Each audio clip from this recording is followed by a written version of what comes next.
Hi, my name is Nick Russo. I'm an accounting student studying morals and ethics and how to apply them professionally.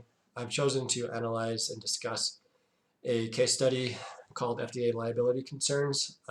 It's a giving voice to values case study at the end of chapter 2. Alex had a salad dressing that he thought was pretty good. So he and Gregory started a business selling it, took off locally. They decided to get it into big box stores and started to grow. Alex's role became to primarily focus on the creative side.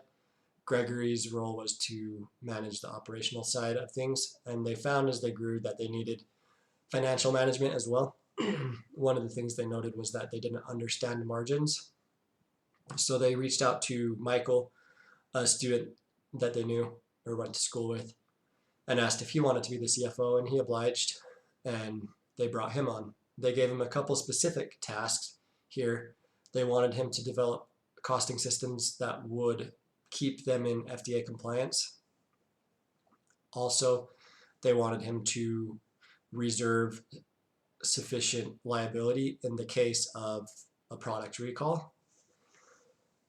And that's when this case kind of takes a turn, is when Listeria is found in one of the product batches and the FDA insists that it is recalled. So there's a couple arguments here that Michael has, and he says to Alex, let's just recall the one product batch like the FDA says. But Alex doesn't like that. He wants to recall all the product that could be contaminated because the company needs to maintain its reputation. Its core values are that it has a very good product made with very good materials or ingredients, and having Listeria in product, that's not going to help out. He also found that Michael had been kind of glossing over issues the FDA found in their inspections, and Michael's response was, well, my cost benefit analysis shows that we're better off to pay the fines and not be FDA compliant. So there's a few things at stake here. Reputation of the business, obviously. Alex's reputation is at stake. There's a loan that Michael brought up that could be at stake. I think going public could be postponed as well. And then, of course, Michael's job could be at stake if he doesn't straighten up. There's a few different levers that Alex can use and take advantage of here.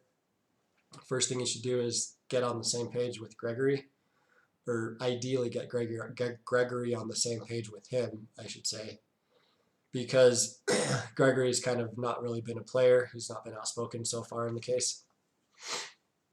So if he can agree with Alex, then it'll be easier to get Michael to do the right things. If he doesn't, at least Alex will know where he stands. Then, of course, he's already requested copies of FDA inspection reports from Michael. Michael's going to bring those the next day to look at. Alex should also look at the entries for the reserves. He should explain further the importance of the company's reputation and really, really make sure Michael understands the importance of FDA compliance. Clearly, he does not understand at this point the importance of being compliant with the FDA. So the final response should be from Alex, of course, and Alex is in a good position here, and he should maintain that their reputation as a company cannot be linked to a cost-benefit analysis. It needs to be a morally based decision. It needs to be rationally made, not rationalized. Bank loans are negotiable. Chances are that's going to work out. A bad quarter is better than the company going bankrupt. For Alex, or for Michael and Gregory, making the right choices now can help the company be more successful when they go public in the future. And of course, Alex could just simply say to Michael, you do this stuff or you can be terminated from the company. And I think that Alex would be able to solve the problems that way.